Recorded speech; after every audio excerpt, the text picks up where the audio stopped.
Strange Minds 6. I'm your host, Ruby, and today we're going to be getting back into The Octunnumi by Trevor Allen Forrest. Now, before we begin, I would like to ask if you can please hit that like button and hit that subscribe if you haven't already. And without further ado, my dear friends, sit back, grab your snacks, grab your drink, or just relax, and let's get to the Octunnumi. So why not you four, standing central to the frozen images of Trad, Veeth, Ellery, and Reg? Margarine scans the scene. No evidence visible of the others having even been there. Ellery is half raised from her seat. Reg is lurching forward, Veeth's face fixed in intense concentration. Trad, swearing, gesturing for the scene to rewind.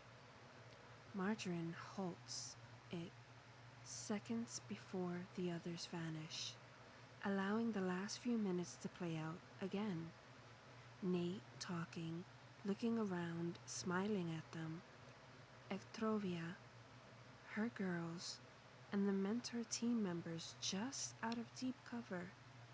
Then, in a split second, only the four. Margarine flicks her hand to dismiss the replay, dropping onto her office chair as the rest of her study morphs into view. Theos places his hand on her shoulder as she glances around at the faces before her. Having been joined by Mr. Ward, Elisfe, Fioneth, and Caddison, the gravity of what has happened sits heavily in the room. Margarine has replayed the events from Veeth's apartment several times. Watching it again is not helping the four who are left behind and now sitting in her office, quietly blaming themselves, while Trad was blaming Reg. "VB and me," VB says. "Sorry," Margarine smiles at the little mech perched on Veeth's knee, her arm in a sling and a bandage around her head, both needed to hold her repairs in place. "U5. He tried," Reg says, "to take us as well. He was after all of us." He pauses. Veeth had linked the spheres. "I should have been quicker. It's just, I was only a beat ahead of him. As soon as I saw his intention, I started to bind the Equiraliuses." Veeth shakes her head. "I should have done it as soon as he showed up." "And he said nothing else?" Caddison asks, leaning forward to hold Veeth's hand and tickling VB's tummy. "You've seen the replay," Trad replies, getting up to look in the windows of the little house, hoping to see Gilbert and his mother, knowing he wouldn't. "So," Margarine picks up, "where does that leave us?" "Extremely vulnerable and completely in the dark," Mr. Ward says, dryly.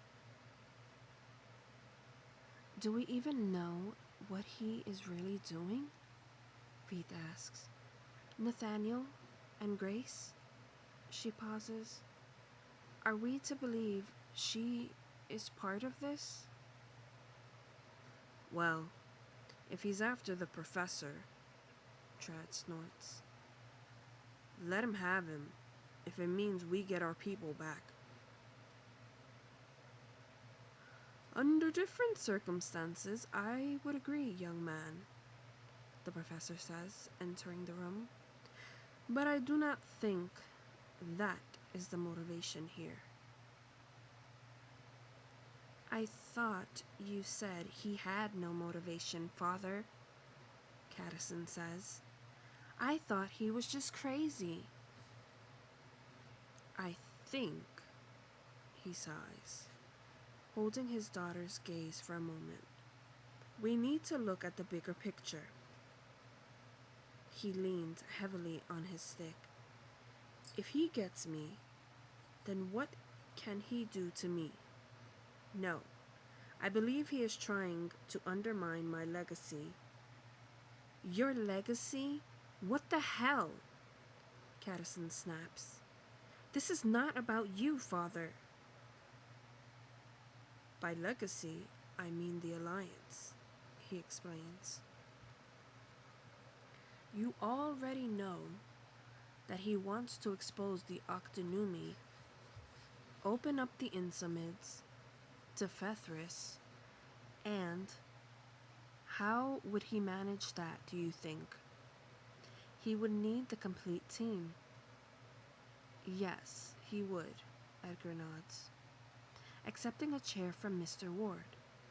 Once he had the team's Ecoraliuses, and therefore an Ecoralium, Theos mutters, he would have the keys to the kingdom. Trevor, Margarine says. Ma'am? Your thoughts on this? Yes, ma'am. The good professor is indeed correct. A complete Ecoralium, accompanied by the bearers. But he hasn't got us, Reg interrupts. Veeth, Ellery, and no one's seen Taj for... Unless they have a family member, Fioneth mutters. They have my brother. He went missing a while back, Ellery says quietly. I thought he was... She waves her hand. Just, off on one of his adventures. But I haven't been able to contact him. He's not returning my comm calls. So best guess is that Nate has him, Trad states. She nods. Well, one thing's for sure, Theos says. Not one of the team he took are going to give him anything. Which might buy us some time, Elise adds. Let's hope so, Margarine mutters. Next chapter. How's it looking down there? From her vantage point of the observation deck in the Teleguthmin department, Margarine looks over the web-like streets of the bazaar and surrounding sectors below, taking on undulating waves of color as the traveling entertainers camped on the fringes spill into the streets to start the opening processions. Historically, Narutsuka had been refuge for many of the natives before the Octunnumi's arrival, and subsequently formation of the Alliance and its Insamids. It was a safe haven, a place where the oppressed, the different, the fearful could exist, untroubling, and for the most part unharmed. Hence its name, Nari Tuska, home of the circus. Of course, the name and its meaning greatly altered over the years, its origins mostly forgotten, home of the curious, irregular, renegade, courageous, and uniquely spectacular. Now, nothing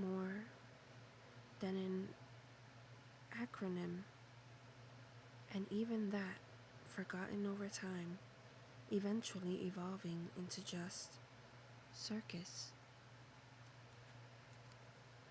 In recognition of their work, the Octunnumi invited the traveling carnivals and circuses that collectively made up the Naratuska to the yearly celebrations as acknowledgement of what went before. The individual sectors would of course add their own flavor to the festivities, displays, events, and decorations, taking the opportunity to highlight each area's specialty. The tapping of a pan of glass in the leaded window in front of her magnifies section of the streets below, and so allows Margarine a closer look as merrymen dancing and singing tumble towards the central square. The usual market traders are somehow now replaced by fairground attraction, stalls, rides, impromptu plays, songs, and comedy.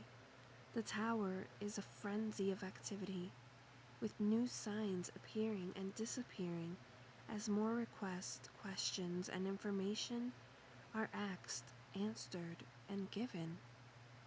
Tapping again, and the Imparlexion sector springs into focus, always surprising, she notes, as their theme this year appears to be based largely around colorful explosions. Tapping another area, she pulls up the sophanists, who, as ever, aim to shock and, as ever, succeed, and then images of the Durends and Novanorts, who were always, she struggles to find the word, to capture the spectacle, then settles on intriguing.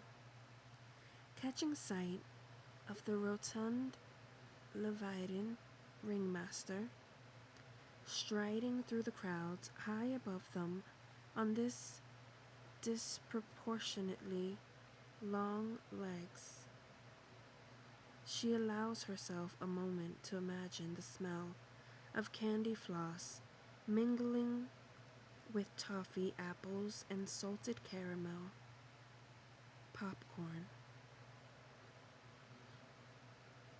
The screams of laughter from the carousel and Ferris wheel, and hoping that this year will be just as memorable as previous years, for the right reasons.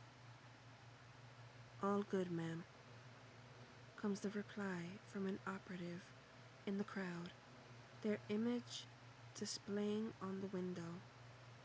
"Same here, ma'am," from another operative, this time from a rooftop.